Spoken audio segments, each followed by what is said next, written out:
자, 여러분, 이어서 봅니다. 우리 기출문제집, 우리 777페이지입니다. 777페이지 기출문제집 7번 문제부터 한번 보겠습니다. 자, 우리가 기출문제집, 우리 요약집 그 진도에 맞춰서 우리가 보고 있습니다. 그래서 요약집 777페이지, 요약집 받고 우리가 기출문제집 777페이지 7번 문제를 보시면요. 요 문제는 28회 때 기출문제인데 요 문제 있잖아요. 요거는 시간 내 풀기가 좀 어려웠던 문제였어요. 논점을 두 가지 논점을 한꺼번에 물어봐가지고 시간 내 풀기 어려웠던 문제였고 또 이런 문제가 나왔다? 그냥 찍는 게 나아요. 이런 것들. 자, 그래서 끝끝내 한 4분 걸려가지고 4분인가 하여튼 거의 5분 가까이 걸려가지고 어떤 수강생이 이 문제를 풀어서 맞췄대요. 답을. 그러면서 저한테 자랑하는데 왜 내가 쓸데없이 그렇게 이 문제를 5분씩이나 걸려서 풀었냐. 그냥 넘어갔다가 다른 문제를 잘 풀어야지. 그랬더니 이 문제 푸느라고 시간이 없어가지고 다른 문제 풀 때 뒤에 이렇게 시간 없어가지고 막 세법 막 살떠리면서 문제 풀었다고 이렇게 하는데 왜 그랬냐? 저한테 만점 맞아가지고 저 만점 맞았어요. 그 한마디 하려고 그렇게 했다고 했는데 쓸데없는 짓입니다, 여러분들. 우리가 상대평가도 아닌데. 저 문제가 시간 내 풀기 어렵던 문제인데 한번 볼게요. 이거 똑같이 안 나올 건데 그냥 이 문제를 통해서 논점을 한번 파악해 보는 거예요. 다음 고저가 국내 소재의 1세대 1택을 양도한 내용이다. 양도채액은 얼마인가? 1세대 1택인데요. 양도가액이 실거래가로 10억이에요. 그러면 고가주택이란 말이 없어도 얘는 뭐예요? 고가주택입니다, 여러분. 자, 그래서 하여튼 그러면 1세대 1택이고 실거래가액 10억이니까 9억 초과했고 고가주택이라는 얘기를 눈치를 채야 되고요. 기준시가 5억이고 2021년 3월 2일에 양도했어요. 그 다음에 취득가격은 불분명하대요. 그럼 취득가격이 확인되지 않으면 어떻게 해야 돼? 추계해서 취득가격을 정합니다. 어떻게 추계? 매감한기. 그 다음에 기준시가는 그리고 우리 같은 납세무자가 신고할 때는 매감한기 중에서 사실은 매감한만 적용합니다. 매매사례의 감정가액 환산취가에 적용하는 건데 매감한. 그 다음에 기준시가 3억 5천이고요. 그 다음에 거래 일자는 2017년 2월 4일이에요. 그러니까 자, 여기서 이 문제에서는 조정 대상 지역이라든가 이런 것들 여기 문제는 지금 같으면 이제 이 문제는 저 문제를 좀 단서를 잘 알아놔야 돼요. 그래서 이게 비과세권을 충족했느냐, 조정상 지역이 아니라는 전제가 있어야죠. 조정상 지역이면 거주 기간도 필요하잖아요. 그러니까 조정상 지역인지 아닌지 이걸 밝혀놨어야 되는데 어떻든 간에 그거는 감안하지 않고 그냥 자, 만약에 요 문제가 다시 나온다 32회 시험에 그러면 조정상 지역이 아닌지를 밝혀놨어야 돼요. 어떤 조정상 지역이 아니라고 하고 비과세권을 충족한 고가주택을 양도합니다. 1세주택을. 그러면 양도책을 구하라고 했는데 자본적 지출액과 그러니까 기준시가 3억 5천이고 자 그다음에 자본적 지출액 양도 비용이 1,700만 원입니다. 주어진 자료 외에는 고려하지 않는다. 그러면 이 문제는 어떤 문제냐? 1세대 1택 비과세권을 갖춘 고가주택의 양도차익을 구하라는 문제입니다. 예? 양도차익. 그러면 비과세권 갖춘 고가주택 양도차익은 어떻게 구하느냐? 일반적인 양도차익에다가 양도가액 마이너스 9억 원 이렇게 해서 구합니다. 양도가액 마이너스 9억 원. 비과세권 갖췄으니까 9억까지 비과세권 빼기 위해서 안분 계산합니다. 자, 일반적인 양도차익 곱하기 양도가액분의 양도가액 9억 원 이렇게 구합니다. 그러면 자, 양도가액은 지금 얼마래요? 10억이요. 자, 10억. 자, 그리고 양도가액 얼마예요? 10억. 15에서 9 빼니까 1이죠? 10분의 1인데 양도차익을 구합니다. 일반적인 양도차익, 양도가액에서 필요경비를 빼야 되는데 필요경비를 빼서 양도차익을 구합니다. 근데 양도가액은 얼마라고 했어요? 10억이요. 자, 근데 필요경비, 취득가액이 지금 확인이 안 되죠? 그럼 취득가액이 불분명하면 취득가액 등 기타 필요경비를 구해서 우리가 취득가액 등 기타 필요경비 빼서 양도차익을 구하는 건데 취득가액이 불분명하면 요쪽에다 써도 되겠었는데 잘못했네. 자, 우리가 총 양도차익을 구하는데 어떻게 구하느냐? 양도가액에서 필요경비를 빼서 우리가 양도차익을 구할 때 일반적인 양도차익은 필요경비요. 취득가액 등 기타 필요경비 빼서 양도차익 구합니다.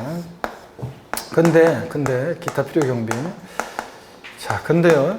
취득가액이 확인되면 기타 필요경비는 자본적 지출액과 양도가액 합계액인데 취득가액이 확인되지 않으면 아까 어떻게 한다고 했어요? 취득가액이 불분명한 이거 이렇게 버렸네. 취득가액이 불분명하면 그렇죠? 매감한기죠.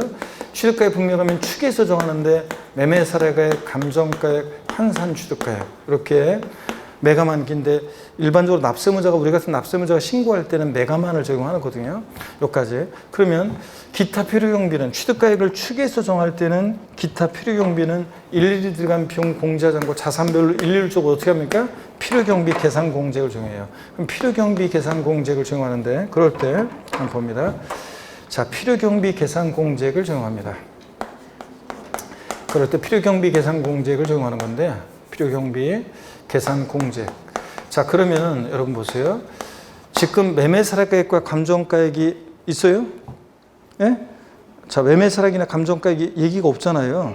그러면 매매사락 감정가액이 없으니까 취득가액을 뭐로 정해? 환산취득가액이요. 그래서 취득가액을 여러분 환산취득가액으로 할 때는 지난주에 배웠는데요.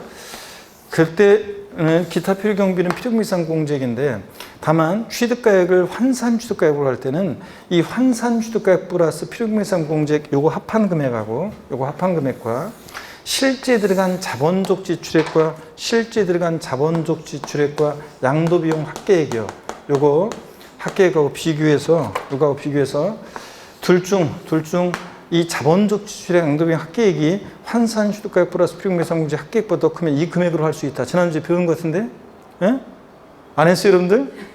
자, 그래서 만약에 이 자본적 지출액 양도비용 합계액이 지금 여기서는 얼마예요?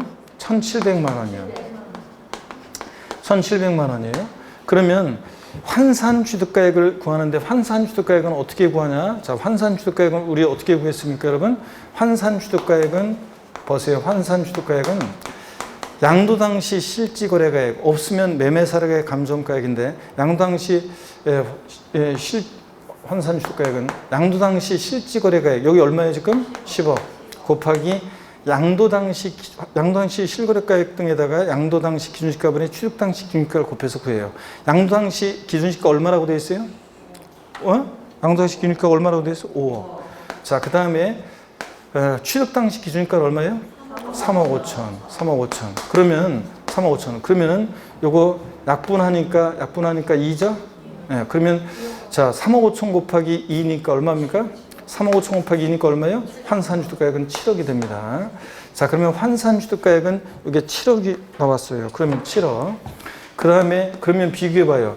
필요경비 계산 공제는 작다고 그랬잖아요, 숫자가. 그러면 7억 5천 얼마예요? 그러면 자본적 지출과 양도비용 합계액하고 비교하니까 1,700만 원밖에 안 되잖아요. 그러면 어떤 거 양도차익을 최소화하기 위해서 당연히 어떤 걸 해야 돼? 큰 거.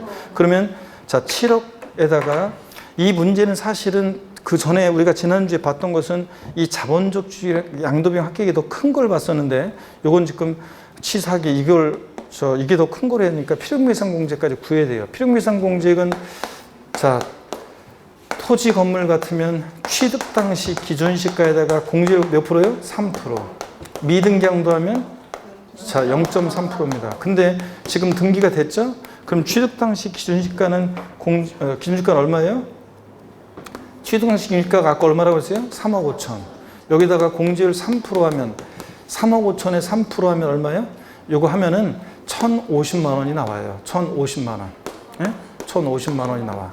그러면 자, 필요경비상 공제액, 자, 그러면 환산취득가액 플러스 필요경비상 공제액 1,050만 원이니까 그러면 7억 1,050만 원이죠? 7억 1,050만 원이죠. 그러면 이것을 필요경비로 합니다. 그러면 양도가액이 아까 얼마라고 했어요? 10억. 10억에서 7억 1,050만 원을 빼면 양도차익은 얼마가 돼요? 전체 양도차익은 2억 8,950만 원이 나와요. 그러면 2억 8,950만 원. 그러면 전체 양도차익이. 그러면 이거의 10분의 1이니까 얼마입니까? 이 비과세권과 중고가세 양도차익 계산은 2,895만 원이죠. 895만 원. 자, 이렇게 해서 계산이 돼요. 이런 거예요. 그러니까 이게 시간 내에 여러분들이 논점을 파악해가지고 풀기가 어려웠어요. 양심, 비양심이에요. 왜냐면 이걸 최소한 그러면 이걸 큰 것으로 하던가 아니면 그냥 하나의 요거만 물어보던가 아니면은 국가주택에 대한 양도세 이것만 물어보던가 그랬었는데 이게 두 개 논점을 다 지금 물어본 거라 이게 시간 내에 풀기가 어려웠던 문제였습니다. 자, 그래서 이런 거라는 것만 취지만 알고 가시면 돼요. 아셨죠, 여러분? 넘어갑니다. 자, 그래서 넘어가시고 그 다음에 계속 볼게요. 778페이지 보겠습니다. 8번 문제 봅니다. 8번 문제 보니까 소득세법상 고자의 양도소득세에 관한 설명으로 틀린 거 그랬습니다. 국내 소재 부동산 양도고 28회 때 문제인데 이것도 좀 깊은 내용이었지만 좀 어려운 지문이 들어있었지만 답은 쉽게 했으면 답은 쉽게 고를 수 있었는데 한번 봅니다. 1번에 같은 해에 여러 개의 자산을 등기됐고 양도한 경우에 양도소득 기본공제는 해당 과세 기간에 먼저 양도한 자산의 소득금액에서부터 순서대로 공제한다. 단 감면소득금액은 없다. 맞죠? 감면소득금액이 있으면 감면소득금액 외 소득금액에서 먼저 공제하고 감면소득금액 외 소득금액은 양도한 순서대로 순차로 공제한다고 그랬죠? 맞습니다. 2번이요. 소득세법 규정에 따른 미등기 양도자산에 대해서는 장기 보유등재를 적용하지 않는다. 미등기 양도하면 장특공제, 기본공제 다 배제한다고 그랬죠? 3번이요. 소득세법 규정에 따라 이율과세를 적용받는 경우에 장기 보유등재 보유기간은 증여자가 해당 자산 취득한 날부터 기산한다. 우리 이율과세 특례 적용될 때는 다 누굴 기준으로 장특공제든 세율 적용이든 다 누굴 기준으로 보유기간이 시작해요? 당초 증여자가 취득한 날부터요. 그래서 증여자가 해당 자산 취득한 날부터 보유기간이 기산한다고 그랬죠? 자, 이율과세 특례는 납세무자는 수증자인데 취득가격이나 취득金다 증여자 기준으로 판단한다고 그랬잖아요. 맞습니다. 4번이 이게 이제 낯선 거였어요. 사실은 아까 제가 설명하지 않고, 그러니까 우리 요약집에 없어가지고 넘어온 건데, 한번 보세요. 양도가액은 원래 실지 양도한 가액을 적용해야 되는데요. 양도가액은 실지 양도한 가액을 적용해야 되는데, 근데 다만 예외가 있어요. 이제 특수관계 법인에게 양도했을 때 예외인데 한번 보세요. A법인과 특수관계에 있는 주주가 시가 3억 원, 법인세법 52조에 따른 시가 3억 원짜리를 토지를 A법인에게 5억 원에 양도한 경우에 양도가액은 3억 원으로 본다 그랬는데 단 A법인은 이 거래에 대해서 세법에 따른 처리를 적절하겠다. 자, 그런데 이게 부당행위 계산부인 특례하고 헷갈리면 안 돼요. 이건 뭐냐면 자, 이거예요. 양도가액은 원래 실지 양도한 가액으로 하는 건데 이걸 총수익 금액으로 해서 양도가액에서 필요금비를 빼서 양도채 구하는 건데 이 양도가액에 특수관계 법인에게 양도했을 때 보세요.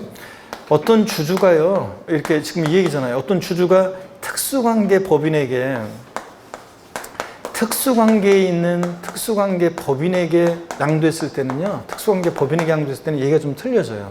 만약에 이 부동산이 법인세법 52조에 따른, 법인세법 52조에 따른, 만약에 52조에 따른 시가가 3억 원이다. 자, 그런데 이것을 갑주주가 특수관계 법인에게 만약에 5억 원에 양도했다. 자, 그러더라도 5억 원에 양도했다 할지라도 이때 양도가액은 어떤 거로 하냐면요. 이거로 해요. 이 특수관계 법인에게 양도했을 때는 이 법인세법 52조에 따른 이 시가라는 것을 시가를 양도가격으로 봐요. 그래서 이렇게 하는 예외가 있어요. 딱 한 번 언급이 된 적이 있는데 28회 때 참고적으로 알아둡니다. 특수관계 법인에게 양도했을 때는 이 법인세법 52조에 따른 시가라는 것을 양도가격으로 한다는 거. 아시겠습니까, 여러분? 이 질문 한번 봐놓고 지나가면 됩니다. 5번 보세요. 특수관계인과의 거래가 아닌 경우로서 취득가액인 실거래가액을 인정 확인할 수 없어서 그 가액을 추계결정 경정하는 경우에 매매사례가의 감정가의 기준시가의 순수에 따라 적용한 가액이어야 한다. 매감기예요? 취득, 뭐가 불명하게 잘 보라고 했죠? 취득 당시 실거래가를 불명할 때 취득가액은 어떻게 추계결정 경정한다고 했어요? 매감, 환기 순서지. 이거 매감기로 했으니까 틀렸어요. 뭐가 빠져서 틀렸어요? 환산 취득가액에 빠져서 틀린 거예요. 환산 취득가액에 빠져서 틀렸습니다. 이건 매감기라고 돼 있잖아요. 그래서 매감한기인데. 그래서 5번이 정답입니다. 그래서 4번에 낯선 게 있었어도 5번을 골랐었어야 돼요. 9번 문제 봅니다. 9번 문제 보니까요. 소득세법상 고소가 국내 재산을 양도한 경우에 필요경비에 관한 설명으로 옳은 거 그랬습니다. 1번 취득가액을 실거래가에 의하는 경우에 당초 약정에 한 지급기일의 지연으로 인해서 추가로 발생하는 이자액 상당액은 취득원가에 포함하지 않는다. 여러분 지연이자 연체이자 포함해요 안 해요?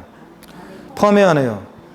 아까 이자 말씀드렸는데 잘 보세요. 거래 당사자 간의 대금 지급 방법에 따라 지급하기로 한 이자, 약정에 따른 이자예요. 예를 들어서 야 대금 2억인데 3년 동안 매달 나눠내자. 이자는 15% 붙여라.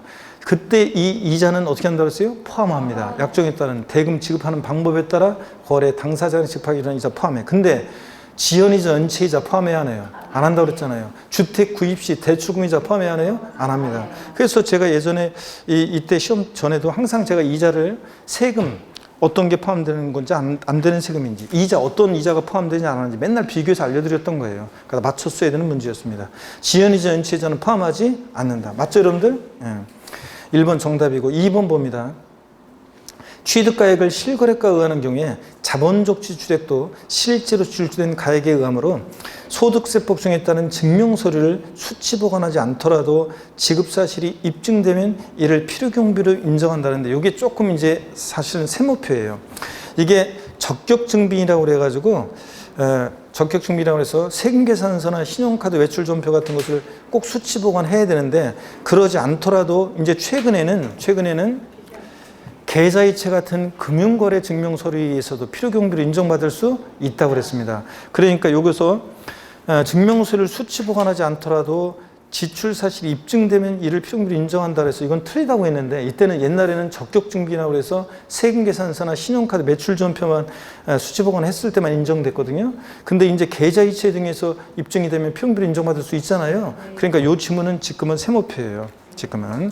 왜냐하면 지출 사실이 입증된다는 게 만약에 금융거래 계좌이체 같은 금융거래 증명서류에서 입증되는 경우는 필요경비로 인정받을 수도 있기 때문에 이 지문은 세모표입니다. 이게 지문을 바꿔야 되는 건데 원래는 세모표예요. 이때 시험에서는 적격증빙인데 이 시험 끝나고 나서 법령이 바뀌어가지고 시험 끝나고 나서 이제 금융거래 증명서류에서도 필요경비로 인정받을 수 있다는 규정이 추가가 됐기 때문에 개정이 됐기 때문에 요거는 지금은 세모표입니다. 3번 봅니다. 소득세법 중에 따른 취득가액을 계산할 때 감가상각비를 공제하는 것은 취득가액을 실거래가액으로 하는 경우만 적용하므로 취득가액을 환산취득가액으로 하는 때는 적용하지 않는다 그랬는데 맞습니까 여러분? 이것도 낯선 건데 여러분 한번 보세요. 이것도 자 보세요. 참고적으로 알아두세요. 이 질문 뭐냐면 우리가 특이하게도 감가상각비는 실거래가를 적용할 때만 필요경비로 원래는 된다고 생각하는데 이 다른 거 아니고 이 감가상각비는 특이하게도 취득가액을 환산취득가액으로 할 때도 필요경비로 적용받을 수 있습니다. 여러분 이 질문을 통해서 알아두세요. 적용하지 않는다는 거 틀렸어요. 실거래가 할 때만 적용되고 감가상각비 취득가액을 환산취득가액으로 할 때는 적용하지 않는다고 했는데 환산취득가액으로 할 때도 적용됩니다. 자, 이 질문을 통해서 한번 알고 지나가시면 돼요. 4번 봅니다. 토지를 취득함에 있어서 부속으로 매입한 채권을 만기 전에 양도로 발생하는 매각자손은 채권의 매매 상대방과 상관없이 전액 양도비용으로 인정한다는데 여러분 보세요. 국민주택채권이나 토지발채권을 만기 전에 양도하면 이 채권 매각자손 속칭 말입강 비용을 양도비용으로 인정해 준다고 그랬잖아요. 근데 다만 금융기관 외의자에게 양도했을 때는 악용의 소지가 있기 때문에 같은 날 금융기관에 양도했을 것이라고 했을 때 그 양도 차손을 한도로 해서만 공제를 해줘요. 그러니까 이 질문 거래 상대방과 상관없이 매매 상대 상관없이 땡 전액 양도비용으로 인정한다 틀렸습니다. 금융기관 외의자에게 양도했을 때는 동일한 날에 금융기관에 양도했을 때 매각 차손을 한도로 해서만 공제해 주니까 틀린 지문입니다. 예? 여러분. 그 다음에 5번 봅니다. 취득세는 납부용승이 없으면 필요경비로 인정되지 아니한다는데 취득세 등록일세 납부용승이 없어도 자 시군구청에서 확인받을 수 있으니까 필요경비로 인정받을 수 있다고 그랬습니다. 틀렸고요. 그래서 좀 어려웠던 지문들이 있었지만 답이 1번으로 확실하게 이거는 찍고 넘어갔으면 확실하게 다른 거는 안 보고 넘어갔어도 되는 문제였습니다. 1번이 확실했습니다. 지연이 전체에서는 포함하지 않는다. 넘어갑니다. 10번 문제 봅니다. 10번 문제 보시니까 10번 문제 자 10번 문제를 보니까요 소득세법상 국내에 있는 자산의 기준시가에 관한 설명으로 틀린 것은 그랬습니다. 여러분요 1번 보시니까 개발사업 등으로 지가가 급등하거나 급등 우려가 있는 지역은 국세청장에 지정지역으로 묶어요. 이런 지역은 그 토지기준시가는 원래 개별공시가에다가 국세청장이 정하는 배율 방법에 따라 평가한 가격으로 합니다. 땅값이 3배 올랐어? 그럼 개별공시가에다가 3배 곱한 게 기준시가입니다. 이런 경우도 있다는 거 한번 알아두시고 2번 상업용 건물에 대한 새로운 기준시가가 고시되기 전에 취득 양도하는 경우는 직전의 기준시가에 한다. 여러분 올해 거 아직 산정고시가 안 됐어요. 기준시가가. 그럼 어떻게 합니까? 직전 전년도 걸 적용합니다. 맞고요. 그 다음에 요 3번은 우리 저 깊은 내용인데 요약집에 없는데 참고적으로요. 옛날에 제가 기준시가 과세 원칙일 때 이런 것도 다 설명했는데 지금은 뭐 다 이런 것도 제가 쓴 요약집에도 이런 것들은 없어요. 빼버렸어요. 민사집행법에 의한 저당권 실행을 위해서 토지가 경매되는 경우에 그 경락가액이 개별 공시가보다 낮은 때는 그 차액을 개별 공시가에 차감해서 양도당 시 기준시가를 계산합니다. 그러니까 참고적으로 그렇구나 그냥 보고 가시고요. 4번입니다. 부동산을 취득할 수 있는 권리에 대한 기준시가는 양도재산의 종류를 고려하여 취득일 또는 양도일까지 납입한 금액으로 한다. 이게 2번 나왔어요, 시험에. 아까 했는데 틀렸습니다. 여기서 끝나면 안 되고 이 납입한 금액에다가 프리미엄 상당액을 합한 금액으로 결정합니다. 부동산을 취득할 수 있는 권리 기준시가. 분양권 같은 애들은. 예? 이거. 그래서 프리미엄에 상당한 금액을 합한 금액이었는데 이거 합하지 않았기 때문에 틀렸습니다. 5번 국세청장이 지정하는 지역에 있는 오피스텔이나 상업용 건물의 기준시가는요. 원래는 건물은 국세청장이 매년 1회 이상 산정고시하는 가액으로 해요. 기준이 동일해요. 상가는 건물과 토지를 따로따로 기준시가를 산정하는데 이렇게 국세청장이 지정하는 지역에 있는 오피스텔이나 상업용 건물은 지정지역에 있는 오피스텔이나 상업용 건물은 국세청장이요. 여기가 포인트예요. 여러 가지 것들을 고려해서 토지 건물의 가액을 일괄하여 산정을 고시하는 거예요. 이게 포인트입니다. 그냥 일반적인 상가는 건물과 토지를 따로따로 기준시가를 매겨요. 그런데 지정지역 내에 있는 오피스텔이나 상업용 건물은 요거는 국세청장이 일괄하여 토지 건물을 일괄하여 산정 고시하는 가액을 기준시가로 합니다. 한번 이렇게 알아둡니다. 4번이 주로 시험에 나왔었고요. 됐습니다. 그 다음에 10번은 국유재산 양도에 관한 거라 일단 요건 넘어갑니다. 요건 다음 시간에 풀기로 하고요. 넘어가고 12번도 국유재산에 관한 거라 다음번에 풀고요. 13번 비과세에 관한 거라 요것도 다음번에 풀고요.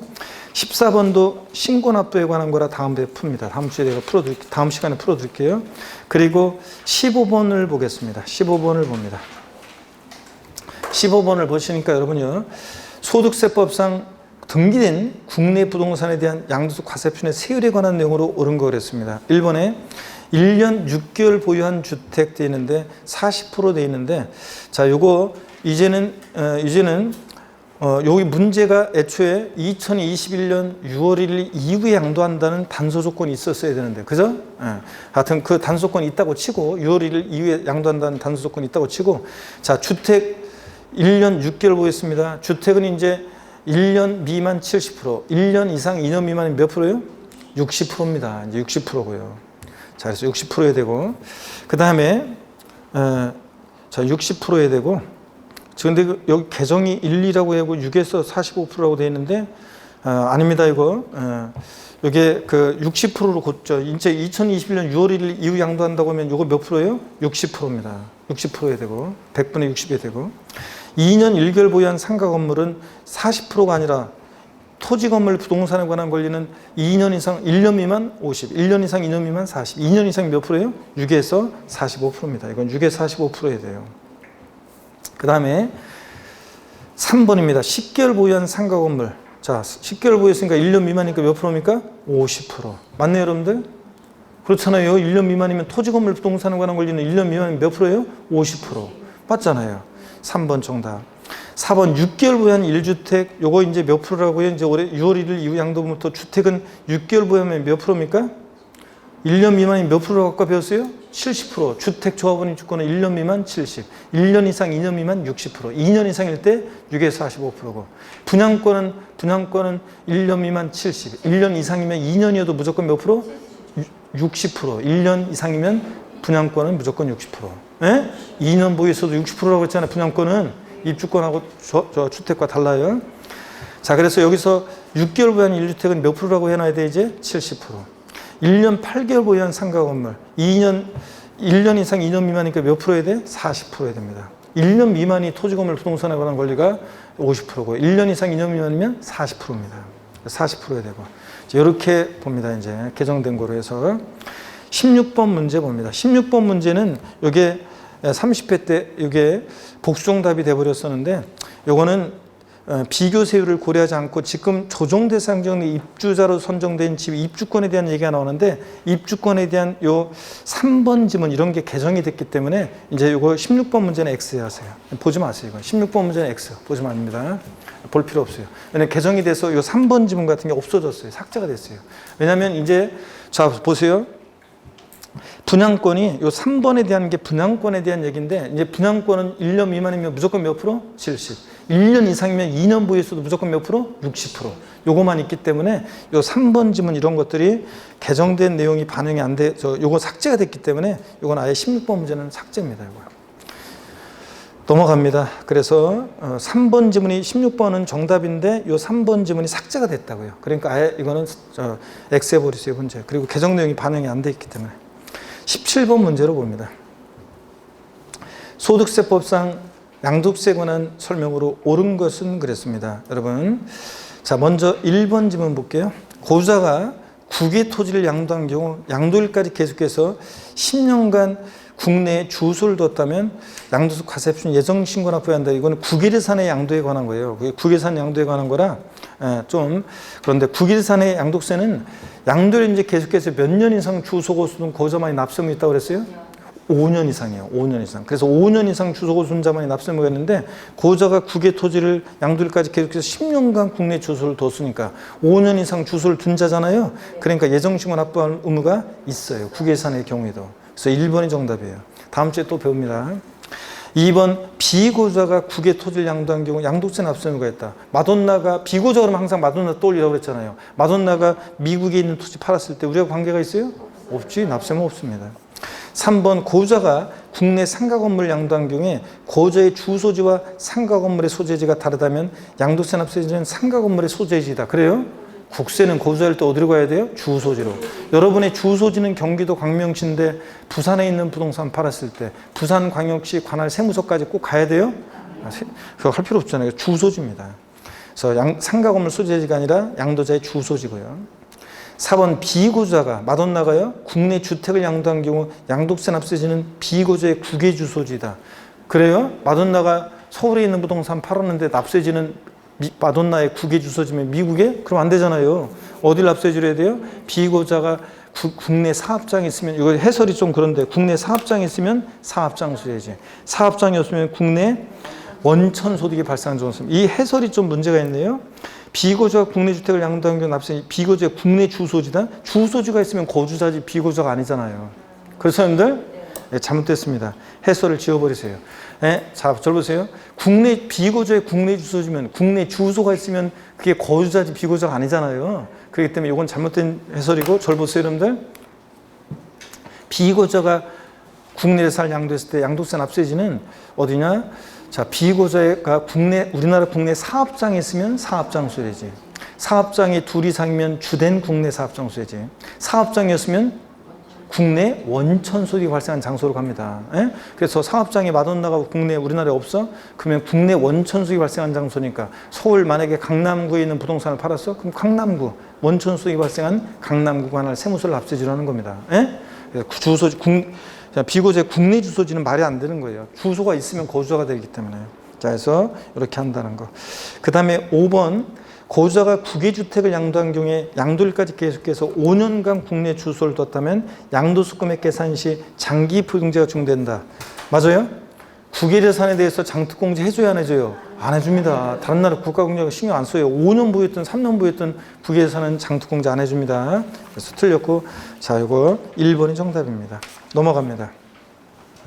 18번 문제 보겠습니다. 18번 문제. 자, 어떤 거냐 보니까 소득세법상 사업소득 있는 고자가 실지거래가액에 의해 부동산의 양도채액을 계산하는 경우에 양도가에서 공제할 자본적 지출액 또는 양도비에 포함되지 않는 것은 그랬습니다.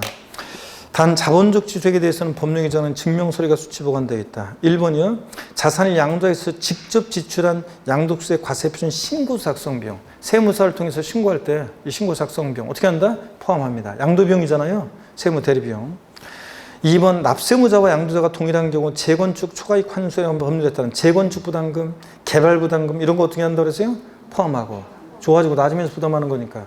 개발부담금, 재건축 부담금 포함한다고 그랬습니다. 필요경비에. 3번 양도자산의 이용 편의를 위해서 지출한 비용.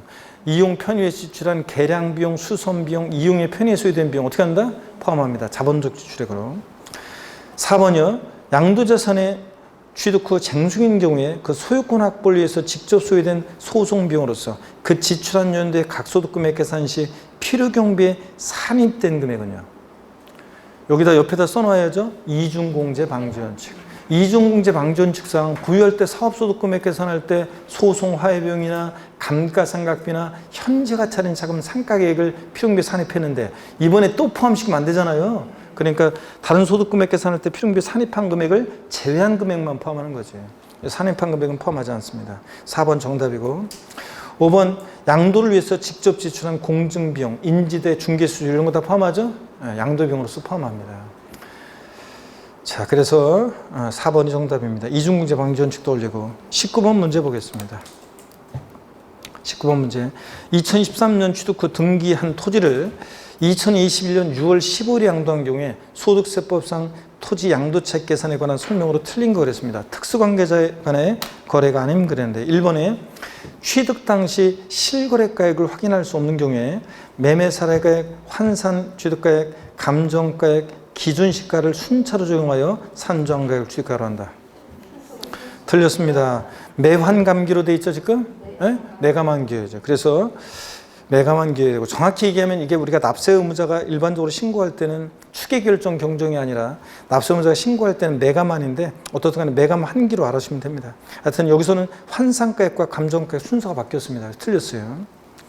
1번 정답이고 2번 양도와 취득 시 실거래가액을 확인할 수 있으면 양도가액과 취득가액은 뭘 적용해야 돼요 여러분들? 실거래가를 적용해야지. 그잖아요. 양도가액과 취득가액을 확인할 수 있으면 실거래가를 적용해야죠. 네, 맞습니다. 그 다음에 3번이요. 취득가액을 실거래가로 계산할 때 자본적 지출액은 필요경비에 포함한다. 여러분 보세요. 취득가액을 실제 취득한 가액을 적용하면 기타 필요경비는 자본적 지출액과 양도비용 합계액이라고 그랬죠? 네, 그렇잖아요 여러분들. 취득가액을 실제 취득한 가액 적용하면 기타 필요경비는 자본적 지출액과 양도비용 합계액입니다.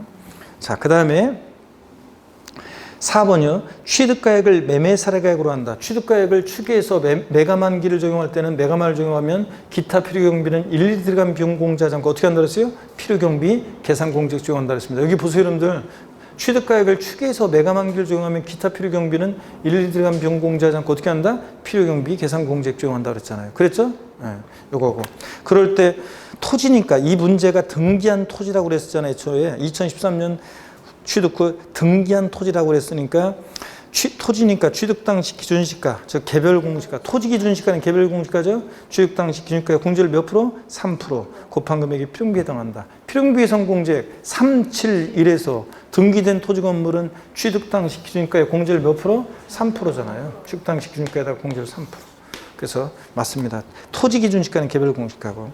5번 양도가액을 기준시가에 따를 때는 취득가액도 뭐에 따른다? 기준시가에 따른다. 양도가액과 취득가액의 동일 기준 적용 원칙이죠. 양도가액을 기준시가, 취득가액도 기준시가. 그래서 19번 1번 정답이었습니다. 20번 문제 봅니다. 소득세법상 건물의 양도에 따른 장기 포유 등재에 관한 설명으로 틀린 거 그랬습니다. 1번에 100분의 70의 세율이 적용되는 미등기 건물에 대해서는 장기 포유등재를 적용하지 않는다. 미등기한다면 장특공제, 기본공제 다 어떻게 합니까? 배제합니다. 맞고 2번 보유기간이 3년 이상인 등기된 상가 건물은 장기 포유등재가 적용된다. 자, 등기됐고 3년 이상 보유하는 토지 건물 대상이 되죠? 네. 3번 1세대주택 요건을 충족한 고가주택 보유기간이 2년 6개월이 과세는 경우 장기 포유등재가 적용된다. 항상 장특공제 나오면 뭘 염두에 두고 이거 절 보셔야죠? 3년.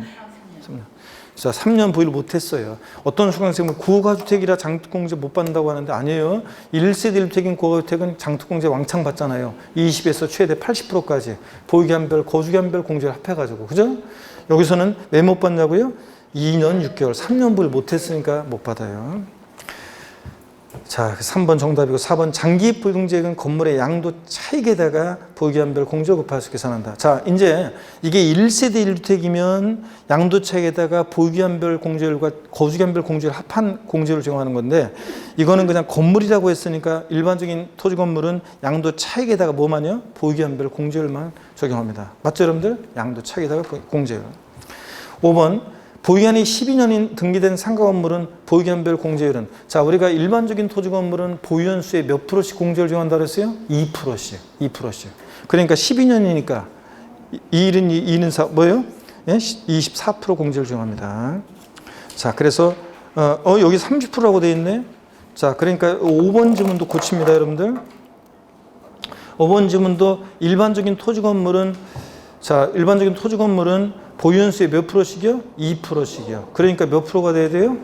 24%가 돼야지. 24%가. 100분의 24로 고칩니다. 그래서 5번은 100분의 30을 100분의 24로 고쳐야 돼요. 자, 그래서 잘못되어 있습니다. 그래서 정답은 3번도 정답이고 틀렸고 5번도 틀렸습니다. 아시겠습니까, 여러분? 그래서 5번 쯤은 100분의 24가 돼야 돼요. 일반적인 토지 건물은 보유연수 2%씩 공제를 적용합니다. 예? 여러분. 자, 넘어갑니다. 21번 문제입니다. 고개를 드시고 여러분들, 자, 스트레칭 한번 하고 또 볼게요. 아이고, 목 운동 한번. 반대로 돌리시고. 자, 허리도 좌로, 우로 돌리시고. 기지개도 화끈하게 제끼시고. 아이고, 좋습니다. 어깨도 돌리시고. 자, 21번 문제, 29회 때 문제인데 한번 볼게요, 여러분들. 자, 소득세법상, 요거는 문제는, 요 문제는, 하여튼 뭐 보겠습니다. 이 문제. 소득세법상 고지 양도소 과세품 계산에 관한 설명으로 옳은 거랬습니다. 1번에 양도소 금액 계산할 때 부동산을 취득할 수 있는 권리에서 발생한 양도 차손은 토지에서 발생한 양도 금액에서 공제할 수 없다. 자, 토지, 건물, 부동산에 관한 걸 기다려서 얘네들끼리는 결손금 통산할 수 있어요. 자, 부동산 애들하고 주식하고 파생상품과 신탁수익권을 각각 구분해서 계산하고 결손금 통산할 수 없는 거지 토지, 건물, 부동산에 관한 걸 기다려서는 결손금 통산할 수 있습니다. 그래서 부동산을 취득할 수 있는 권리하고 토지는 결손금 통산할 수 있습니다. 없다, 틀렸습니다. 2번 양도차익을 실거래가에 의하는 경우에 양도가에서 공제할 취득가액은 그 자산에 대한 감가상각비로서 각 과세기간의 사업소득 금액 계산할 때 필요경비에 산입한 금액이 있을 때는 이를 공제하지 않은 금액으로 한다. 여러분 여기 옆에다 써놓아요. 동그라미 2번에다가 이중공제 방지 원칙. 이중공제 방지 원칙 써놓으세요. 동그라미 2번 지문 옆에다가 이중공제 방지 원칙상 자 감가상각비를 각 사업소득 금액 계산할 때 필요경비에 산입했는데 이를 또 양도세 계산 시에 공제받으면 되는데요? 안 되잖아요. 그러니까 자 다른 소득 금액 계산할 때 필요경비에 산입한 금액이 있을 때 이를 공제하지 않은 금액으로 한다? 안 해요? 공제한 금액으로 합니다. 예? 자 다른 소득 금액 계산할 때 필요경비에 산입한 감가상각비는 뺀 나머지만 필요경비에 포함시켜야죠. 이번에 팔면서 양도세 계산 시에. 이해되십니까, 여러분? 그래서 공제하지 않은 금액으로 한다. 틀렸습니다. 공제한 금액만 포함합니다. 3번이요. 양도소득에 대한 과세표는 종합소득, 퇴직소득에 대한 과세표과 구분해서 계산한다. 양도소득은 분류과세하니까 다른 종합소득이나 퇴직소득과 따로 어떻게 한다? 구분해서 계산하잖아요. 분류과세하니까. 합산하여 포함하여 그럼 틀리죠? 양도소득만 따로 구분해서 계산합니다. 분류과세. 맞잖아요. 답을 쉬웠는데 이건 기초적인 건데. 4번입니다. 1세 1주택 비과세권을 충족하는 고가주택의 양도가액이 12억이고 양도차익이 4억원인 경우 양도세가 과세되는 양도차익은 3억 원이다 그랬는데 자, 이 문제를 보니까 비과세권을 충족한 고가주택의 양도차익 계산하는 거예요. 자, 그럼 보세요. 고가주택에 대한 양도차익 이거 보시면 지금 이 문제가 양도가액이 얼마래요? 12억이요. 12억이고 전체 양도차익은 얼마래요? 4억. 양도차익이 4억이고 양도가액 12억이래요. 그러면 자, 비과세권을 갖춘 고가주택 양도차익 계산은 전체 일반적인 양도차익에다가 양도가액분의 양도가액 마이너스 얼마? 9억 원. 이렇게 안분합니다. 12에서 9 빼니까 3이죠? 3, 4, 12요. 12분의 10이니까 얼마예요? 1억. 그래서 이거는 1억이 돼야 됩니다. 3억이 아니라. 그렇죠, 여러분들? 비과세권을 충족한 고가주택 양도차익 계산할 때 양도가액이 10억이고 일반적인 양도차익이 4억이니까 일반적인 양도차익 곱하기 양도가액분의 양도가액 9억 이렇게 해서 계산합니다. 아시겠습니까, 여러분? 그래서 요거는 1억이 돼야 됩니다. 1억이. 그래서 3억 틀렸고요. 5번 질문 봅니다. 2018년 4월 1일 이후 지출한 자본적 지출액은 그 지출에 관한 증명서를 수치보관하지 않고 실제 지출 사실 금융거래 증명서에서 확인되지도 않는데 양도차익 계산 시 공제할 수 있습니까? 안 되지. 자, 적격 증빙이 안 되더라도 최소한 금융거래 증명서에 의해서 계좌이체 등 금융거래 증명서에 의해서 확인돼야지. 이것도 안 되고 저것도 안 되면 필요경비로 공제받을 수 없습니다. 할 수 있다 틀렸습니다. 이런 얘기고. 그 다음에 22번 문제는요, 요거, 22번 문제는 이거 모두 정답 처리가 됐어요. 그래서 요거, 요 문제, 31회 때 문제인데 모두 정답 처리됐고, 간면색 구하는 건데, 몰라도 돼, 이런 거. 자, 또 나올 가능성이 낮고. 22번 텍스트입니다. 제끼고요. 문제 잘못해가지고 저건 모두 정답 처리되는데 또 문제 내기도 애매해요. 저는 그거 필요 없습니다. 790페이지 23번 문제는 우리가 신고납부에 관한 거라 요거는 다음에 우리가 풀도록 합니다. 다음에 풀고 비과세도 그렇고 25번 물납과 분할납부도 다음에 풉니다. 넘어갑니다. 자, 어디로 가시냐면 여러분 26번 문제도 우리가 26번 문제도 요거 종합문제라 종합문제인데 아니구나. 요거는 이율과세 특례 문제네요. 이율과세 특례 문제라 풀겠습니다. 자, 이율과세 특례 문제니까 풉니다. 26번 문제 봅니다. 소득세법상 고자 갑이 2015년 1월 20일에 취득한 건물 취득 가격이 3억 원이었대요. 을 갑의 배우자 을에게 2019년 3월 5일자로 증여했습니다. 그 증여 당시 건물의 시가는 8억 원이었고요. 을이 이를 2021년 5월 20일에 해당 건물을 갑을의 특수관계 아닌 병에게 10억 원에 양도했습니다. 해당 건물 양도세에 관한 설명으로 옳은 것은 단 취득 증여 매도의 모든 단계 등기를 마친. 야, 여러분 딱 보니까 이 문제는 딱 보니까 뭐예요? 딱 이 문제를 보니까 이 문제는 저기잖아요. 이 문제를 보니까 요거는 배우자 직계정지서로부터 증여받아서 몇 년 내 팔고 있어요? 5년 양도잖아요. 그러면 자, 절 보세요.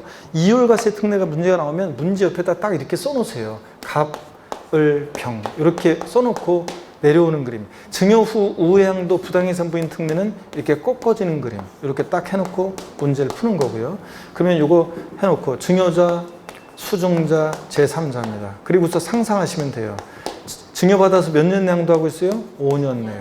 그러면 이율과세 특례 적용되는데 배우자 직계주민 속한 이율과세 특례가 적용되는데 이율과세 특례인데 여러분들은 갑을병만 해놓고 상상하시면서 문제 푸시는 거고 납세무자 누가예요? 이율과세 특례는 납세무자 누구예요? 수증자. 얘가 납세무자인데 양도소득세 계산 시에 취득가격이나 취득 시기는 다 누굴 기준으로 판단한다고 그랬어요? 증여자를 기준으로 판단합니다. 자, 그러면 한번 볼게요. 양도세 납세무자는 갑이다 그랬는데 맞아요? 아닙니다. 누구예요? 수증자, 을이 납세무자입니다.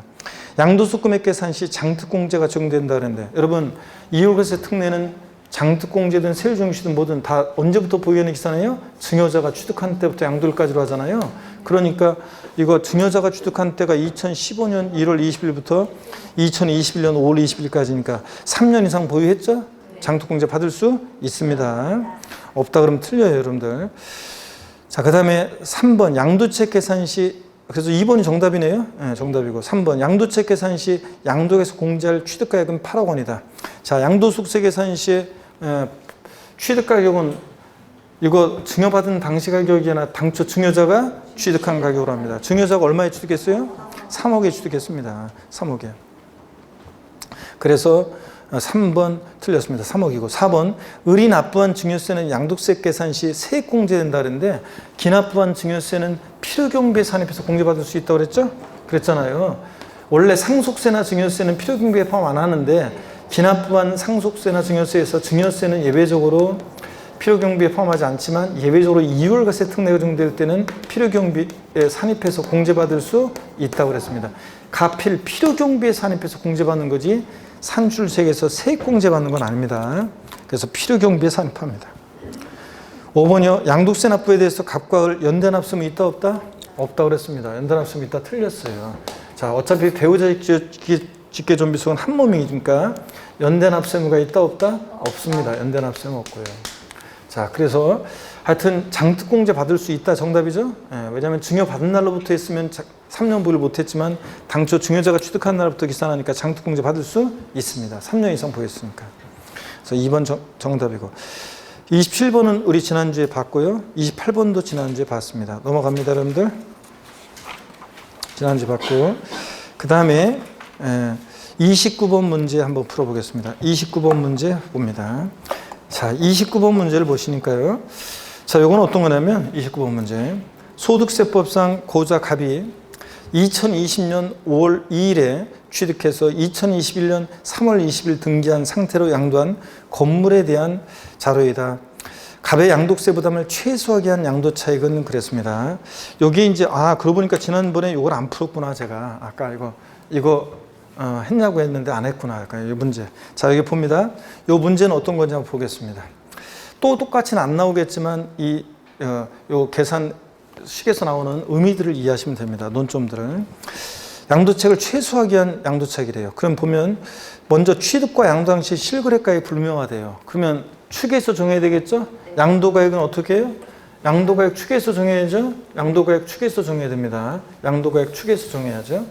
근데 매감기 순서로.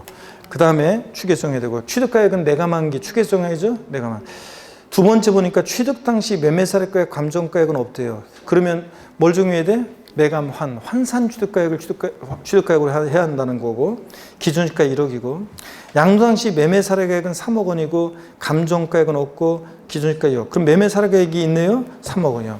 양도가액 불명하니까 매감기인데 양도가액 매매사례가액이 얼마래요? 3억 원이요.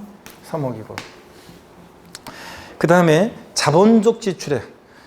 본래 용도를 개조하기 위한 비용 1억 4천. 양도비 지출액이 이게 2천만 원이래요. 그러면 여러분 봅니다. 자, 이 문제 어떻게 하는지 볼게요. 여러분들. 저 보세요, 여러분들. 이 문제 어떻게 하느냐. 자, 보니까 이 문제는 지금 취득가액, 양도가액 다 불분명한데 양도가액은 매매사액 3억이고 취득가액은 매매사액과 감정가액이 없대요. 그러면 뭘 정해? 환산 취득가액. 그럼 환산 취득가액은 어떻게 구하냐고요? 환산 취득가액은 지금 어떻게 구합니까? 양도 당시 실거래가액 없으면 매매사례가액 적용하는데 매매사례가액이 얼마예요? 3억. 양도 당시 기준이가 얼마라고 되어 있어요? 2억. 취득 당시 기준이가 얼마예요? 1억. 그러면 3억이 2분의 1이니까 환산 취득가액은 얼마예요? 1억 5천. 자, 그러면 환산 취득가액이 1억 5천 나왔어요.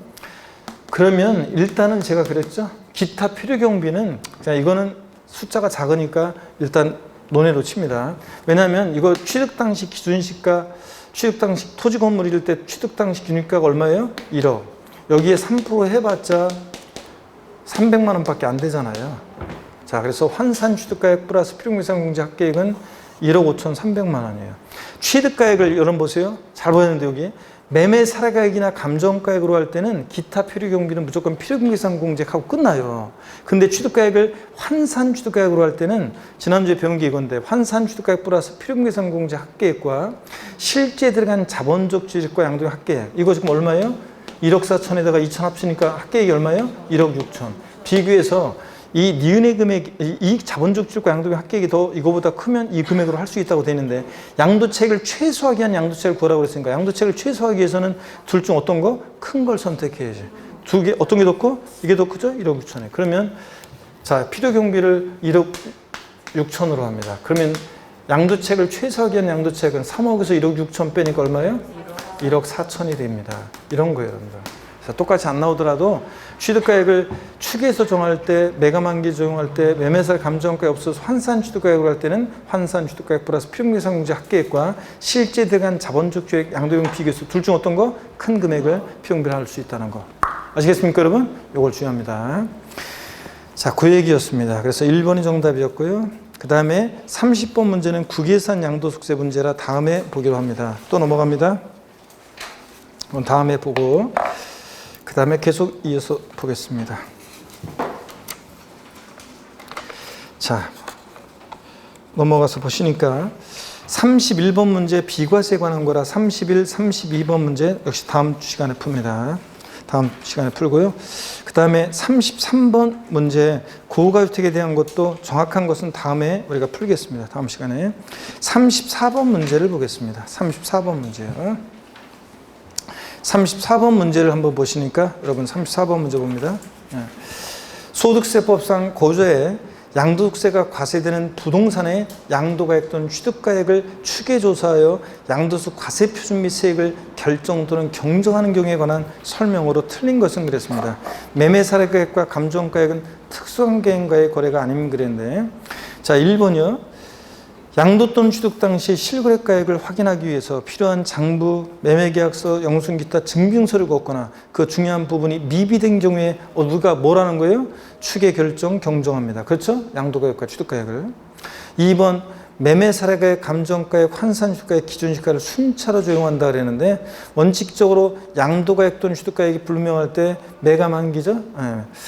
자, 그 다음에 물론 이 지문은 34번 문제는 정확하게 얘기하면 이 2번 지문은 취득가액이 불분명할 때라고 좀 돼 있었으면 더 좋았을 거예요. 어떻든 간에 그렇다고 치고요.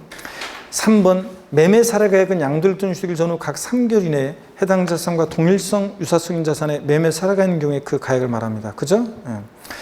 4번 감정가액은 당해 자산에 대해서 감정평가 기준일이 양도일 또는 취득일 전후 각 3개월 내에 2개 이상의 감정평가업자가 평가한 감정가의 평균액을 적용하는데, 절 보세요.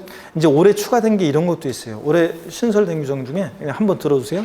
원래는 감정가액은 2개 이상의 감정평가업자가 평가한 감정가의 평균액으로 해야 되는데, 다만 이렇게 근데 다만 올해 기준시가 10억 원 이하인 자산의 경우에는 한 개의 감정평가업자가 평가한 것으로 할 수도 있어요. 예? 원래는 2개의 평균액으로 하지만 기준시가 얼마? 10억 원 이하 자산은, 기준시가 10억 원 이하 자산은 한 개의 감정평가업자가 평가한 것으로 할 수 있다. 이렇게 알아두시고요. 자, 그 다음에 계속해서 봅니다. 5번입니다. 환산가액은, 취득가액은 이게 환산가액으로 되어 있는데 사실은 정확히 얘기하면 환산 취득가액으로 용어가 명확하게 바뀌어가지고 원래는 환산 취득가액으로 해야 될 건데, 환산 취득가액은 양도가액을 추계할 경우 적용되지만 취득가액을 추계할 경우 적용되지 않는다. 그래요? 아닙니다. 자, 뒤바뀌었죠? 환산 취득가액은 취득가액을 추계할 때만 적용하는 거예요. 매감한기. 양도가액은 매감기잖아요. 그러니까 양도가액을 추계할 때는 적용하지 않습니다. 5번 정답입니다. 뒤바뀌었고요. 그래서 5번 정답이었고, 넘어갑니다. 35번 문제 있죠? 35번 문제 한번 봅니다.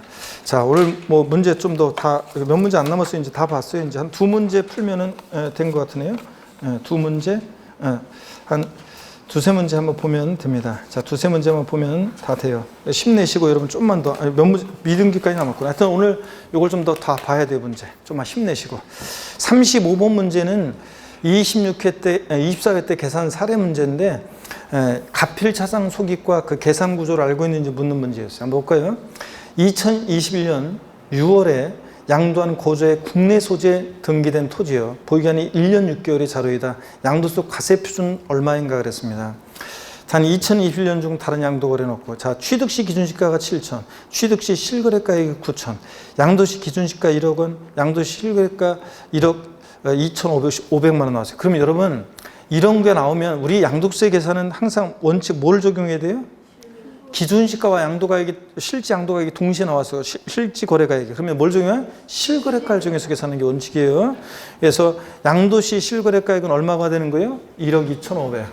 그래서 우리 항상 실거래가를 계산합니다. 양도가액은 1억 2,500이고, 자, 그 다음에 여기서 이제 필요경비를 빼는데,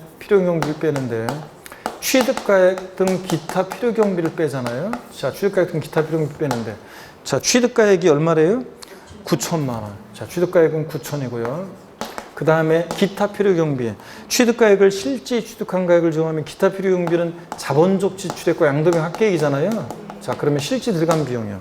자본적 지출액 얼마예요? 200만 원이래요. 자, 자본적 지출액 및 양도비용은 200만 원이래요. 그러면 자, 1억 2,500만 원에서 9,200만 원을 빼요. 필요경비로. 그러면 양도책은 얼마예요? 양도책은 얼마예요? 얼마?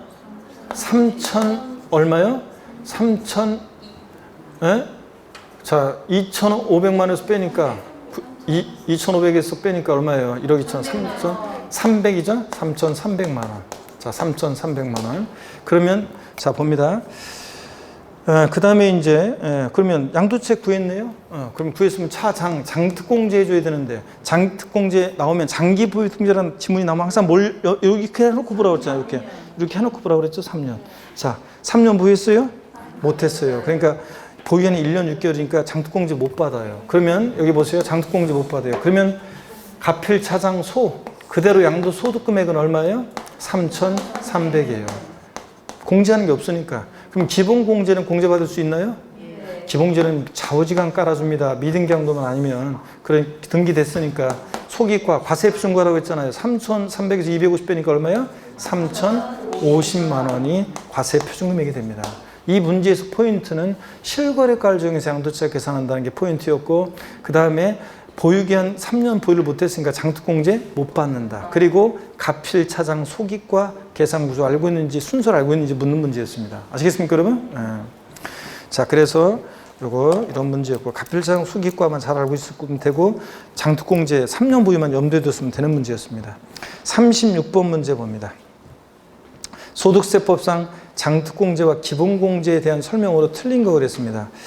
자, 이 문제는요, 이 문제는 한번 보겠습니다. 1번 질문, 보유기한이 3년 이상인 토지 건물에 한정해서 장특공제가 적용된다. 그래요?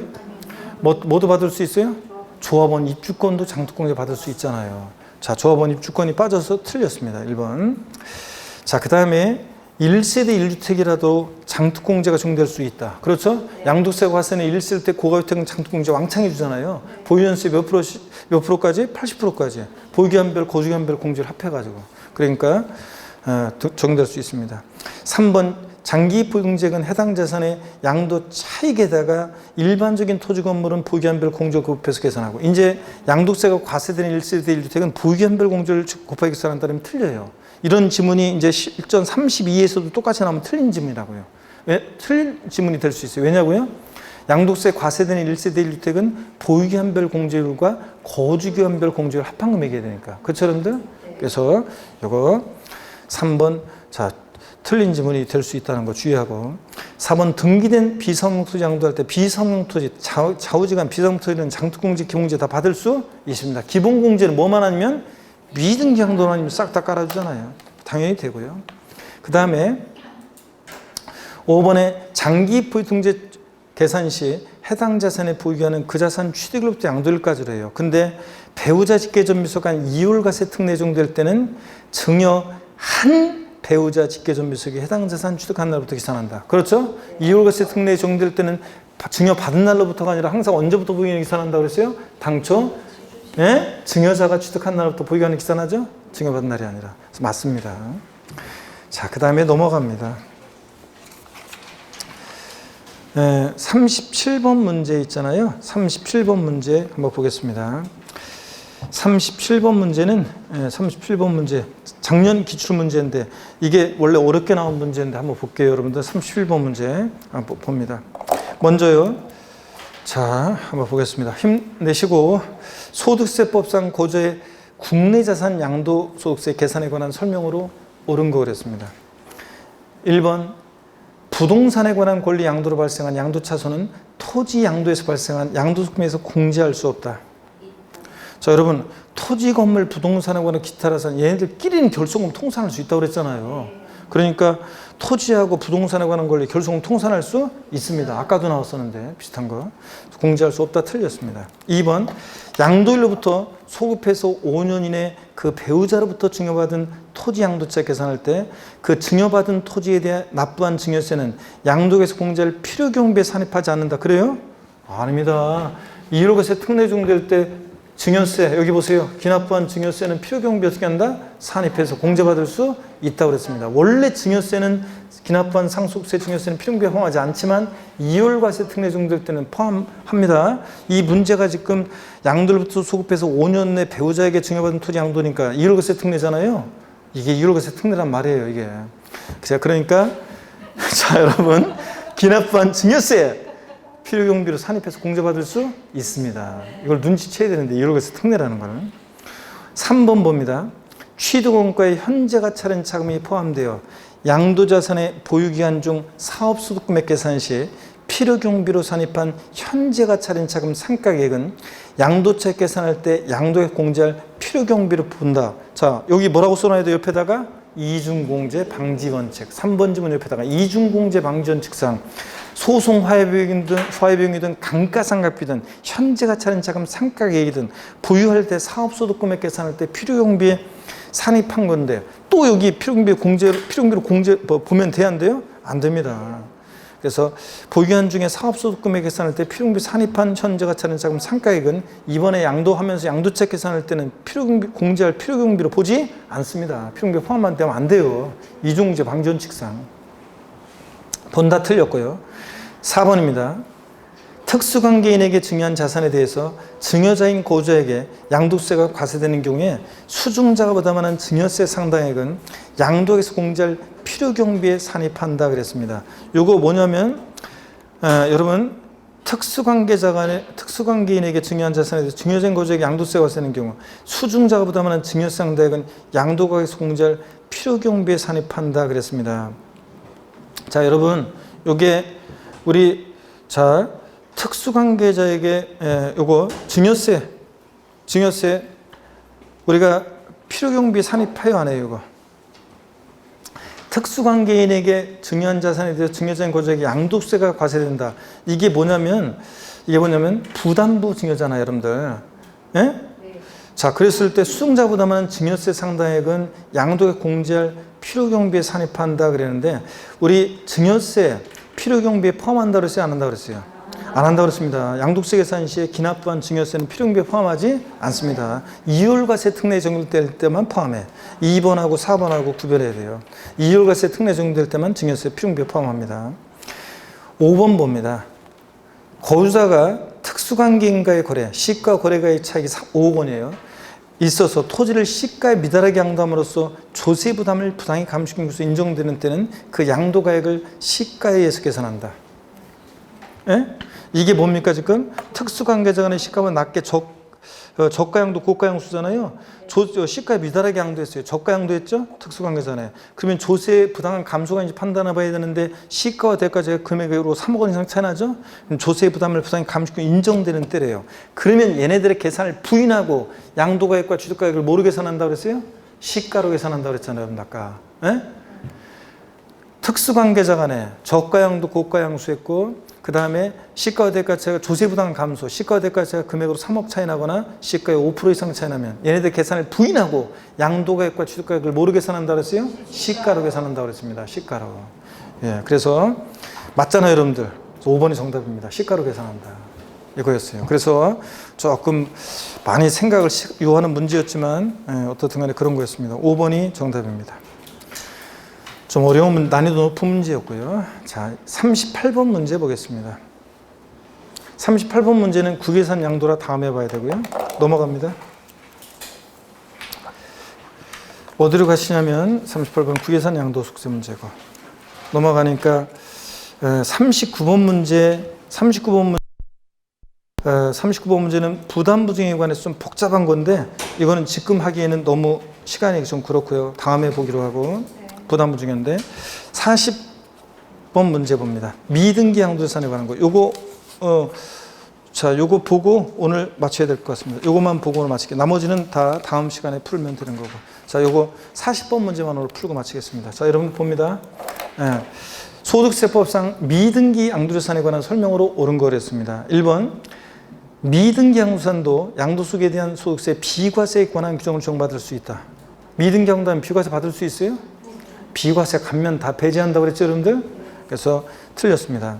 2번 건설업자가 도시개발법에 따라 공사용 대가로 취득한 채비지를 토지구입 한적은 공고 전에 양도한 토지는 미등기 양도자산에 해당하지 않는다. 도시개발법 어쩌고 도시개발법 어쩌고 나오면 등기 의지한다고 그랬죠? 미등기 양도했어도 정당한 사유가 있다고 봐서 등기 의지해서 불이익 주지 않는 경우라잖아요. 미등기 양도자산에 해당하지 않는다. 맞습니다. 2번. 3번 미등기 양도하면 양도소득금액 계산 시 기본공제 적용받을 수 있어요? 아닙니다. 배제고. 5번 미등기 양도자산의 경우에 장특공제 받을 수 있어요? 아닙니다. 미등기 양도하면 장특공제 경제 다 배제한다고 그랬죠? 받을 수 있다는 거 틀렸어요. 4번 미등기 양도에서는 양도세 산출세계 100분의 70을 곱한 금액을 양도 결정세계에 더한다. 숫자만 신경 쓰는 사람들은 4번을 고를 가능성이 높았는데, 자 여러분 항상 세법은 숫자만 신경 쓸 게 아니라 숫자 앞에 있는 것도 신경 써야 돼요. 산출세계 70%를 곱한 금액이래요. 말이 돼요 여러분들? 말이 안 되는 거예요. 여러분 보세요 여러분. 이건 어떤 거냐면 우리가 가필자산소득과 과세표준 구한 다음에 보세요. 과세표준을 구하면 이 과세표준 금액에다가 곱하기 세율 해가지고 우리가 산출세액을 구하는 거예요. 그 다음에 구해진 산출세액에서 뭐 세액공제할 게 있거나, 자, 그 다음에 세액공제액이 있거나 감면세액이 있으면 이런 것을 빼가지고 원래 우리가요 양도소 결정세액이라는 걸 구해요. 뭐 정확히 모르더라도 한번 대충 봐놓으세요. 결정세액이라는 걸 구합니다. 근데 이 문제는 지금 보세요. 산출세액에 미등기 양도했을 때는 산출세액이 100분의 70을 곱한대요. 말이 돼요? 아니에요. 자, 과세표준에다가 세율을 곱하는 거지. 70%를. 과세표준에다가 70% 세율을 적용해야죠. 그래서 틀린 지문이 되겠습니다. 자, 그래서 정답은 2번 도시발법 어쩌고 도시발법 어쩌고 하면 등기 의지하는 거라고 그랬죠? 이걸 기억했으면 됩니다. 그래서 2번이 정답입니다. 자, 오늘 이렇게 해서 문제를 다 풀었고 나머지 지금 풀지 않고 온 문제는 다음 시간에 풀어드리도록 하겠습니다. 그래서 다음 시간에 나머지 양도세 마무리를 다 짓고 조세 총론으로 넘어갑니다. 여러분 고생 많으셨고 장시간 다음 시간에 시커먼으로 다시 뵙겠습니다. 고맙습니다. 수고하셨습니다, 여러분.